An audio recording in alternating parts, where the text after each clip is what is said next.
Hey guys, so dahan-dahan ko nang nililipat lahat ng pera ko mula sa Bybit papunta dito sa OKX for some reasons. Okay, bakit? Now, ipakita natin sa inyo. Alright, no? Dito kasi sa OKX guys, pwede mong i-modify yung itsura ng iyong chart. For example, etong trade tab, no? Pwede mo siyang ilagay dito sa gilid, dito sa taas, or pwede mo rin siyang ilagay sa baba. Pwedeng-pwede kung paano mo gustong i-design yung inyong interface, no? Kung ano man yung trip mo. Wherein sa Bybit, hindi mo magagawa yan. Tingnan nyo, susubukan ko, okay? Hindi pwede. Ayan, hindi mo pwedeng ilagay sa taas, sa baba, sa gilid. Hindi mo pwedeng gawin yan. And at the same time, hindi natatanggal itong order book na meron dito na sobrang annoying for me kasi hindi ko naman to ginagamit sa charting. Okay? Kaya ito lang yung natitira sa regular view ng charting dito sa Bybit. Okay? Ibang-iba sa OKX kasi tingnan nyo, ang lawak. Alright? Pwede mong magawa yung gusto mo dito sa OKX na hindi mo magagawa dito sa Bybit. Reason number 2, meron tayong tinatawag na full screen dito sa Bybit. Okay? Now, kung mapapansin nyo guys, if full screen ko yung ating monitor, ayan, kapag i-click ko yung full screen dito sa Bybit, full screen nga talaga siya, no? From edge to edge. Full screen ang makikita mo.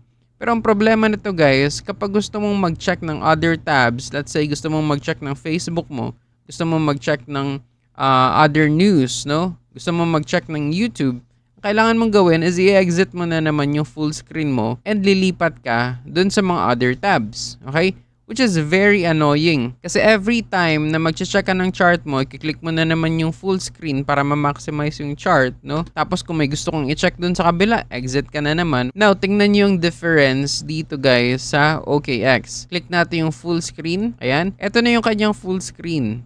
Okay? Pero tingnan nyo naman dito sa taas, visible na visible pa rin yung mga different tabs. Let's say gusto mong mag-Facebook, ayan, pwedeng-pwede na hindi nawawala yung full screen mode. Okay, gets nyo ba? Kesa dito sa Bybit, kailangan mo pa siyang i-full screen, okay?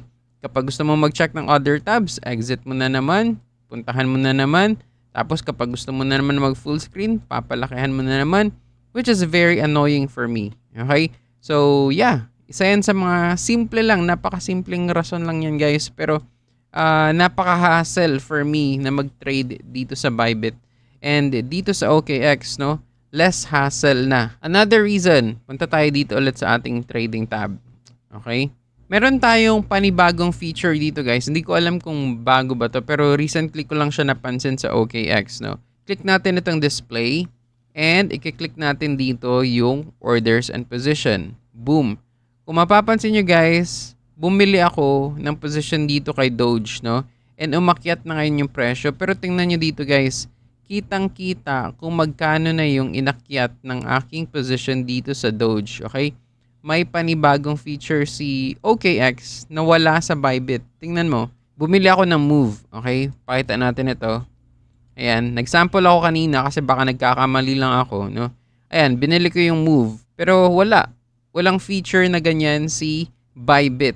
Okay? Simpleng bagay lang yan guys, pero napakalaki ng tulong sa ating mga traders kasi hindi mo na kailangang tingnan in a lower time frame, no? Silipin in a lower time frame para malaman mo kung tumataas ba or bumabagsak ba yung binili mong asset, no? Dito sa OKX, ayan, mapa 1-day time frame, mapa weekly time frame, malalaman mo kung tumataas or bumababa yung asset na binili mo kasi meron ng ganito. Okay? Hindi pa yan guys ha. Tingnan nyo. Exit natin yung full screen. Okay? Tapos, browse tayo dito sa baba. Nakikita nyo dito, may nakalagay na assets. Okay? Click natin yan. Ito yung mga assets na binili ko kanina. Okay? And kung mapapansin nyo, for example, Solana, I'm gaining now with $0.47. Jupiter, talo ako ng $1.18. Radium, talo ako ng $2. Kung mapapansin nyo, each coin na binili mo dito sa OKX, makikita mo na agad-agad, no? Kung magkano yung itinaas or kung magkano yung ibinagsak in real time. No? And sobrang laking bagay nito guys para sa akin kasi hindi ko na kailangan puntahan isa-isa yung mga coins na binili ko para lang ma-check in a lower time frame kung tumataas na ba or bumabagsak na ba. Sa Bybit, hindi mo magagawa yan. Okay? Puntahan natin yung PNL. Ayan, wala. Tulad ng sinabi ko kanina, bumili ako ng Move, no? Pero wala, hindi naka-display dito sa PNL. Wala dito sa realized profits. Orders, position, wala. Okay? Walang nakalagay dyan. Ito lang yung information, order history, no? Pero hindi ito yung gusto kong makita. Gusto kong makita kung magkano na ba yung itinaas ng coins na binili ko, magkano na ba yung ibinagsak ng coins na binili ko, no? Dito sa OKX, kitang-kita mo ito lahat, guys, sa isang tab lang, okay? Lahat ng asset mo na meron ka nandito, nakalagay na, no? Magkano yung balance mo, magkano yung kinikita mo, magkano yung talo sa'yo. Napakalaking bagay nito, guys, para sa akin, no? Kasi feeling ko napapakinggan ni OKX kung ano yung mga hinaing ko as a trader, and alam ni OKX kung ano yung mga kailangan ko as a trader. Now, pinopromote ko itong OKX hindi dahil sa affiliated ako ni OKX, no? Hindi dahil sa kumikita ako ng pera dahil sa mga traders na pumapasok under my link. Hindi ganun. Pinopromote ko yung OKX dahil gamit na gamit siya. For me personally, as a trader, okay? Nabibigay ni OKX kung ano yung mga kailangan ko, provide ni OKX kung ano yung mga information na kailangan kong makita, and mas napapadali ni OKX yung buhay ko as a trader compared to other platforms na nagamit ko na. Nasubukan ko na yung Binance, nasubukan ko na yung BitGet, nasubukan ko na yung Bybit, no? And yeah, for me, naiiba si OKX kasi andito na lahat ng kailangan ko. And ito pa yung bonus, guys, Kung gusto mong mag-trade ng mga new coins na hindi pa available sa mga other platforms, meron yan dito kay OKX. Ang kailangan mo lang gawin is i-click itong nandito sa taas, yung DEX, okay? Tapos yan, nandito na lahat ngayon, guys, yung mga meme coins or yung mga new coins na hindi pa available sa other platforms. Pwede mong i-check yung meme pump. Ayan, katulad ng BullX, no? May mga new coins, may mga finalizing, may mga na-launch na. So, pwede kang maghanap ng mga coins dito na hindi pa sikat and tipong sisikat pa lang, no? Pwede kang kumita ng malaki dito sa OKX kung marunong kang i-maximize yung potential nitong OKX.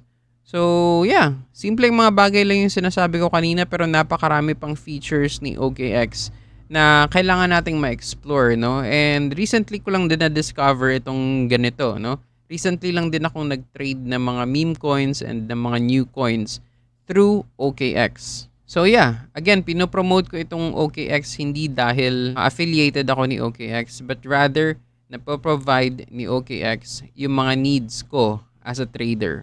So for those of you guys na gustong lumipat dito sa OKX, no, may link dyan sa baba. Pwede nyo i-click yan and mag-register under my link. Pero it's up to you. Kung ayaw nyo mag-register dyan, wala akong pakialam. Ang gusto ko lang talaga is i-share sa inyo kung ano yung mga features na meron si OKX na wala sa iba. Well, that's it for now. Thank you so much again for watching. Until next time. Peace out.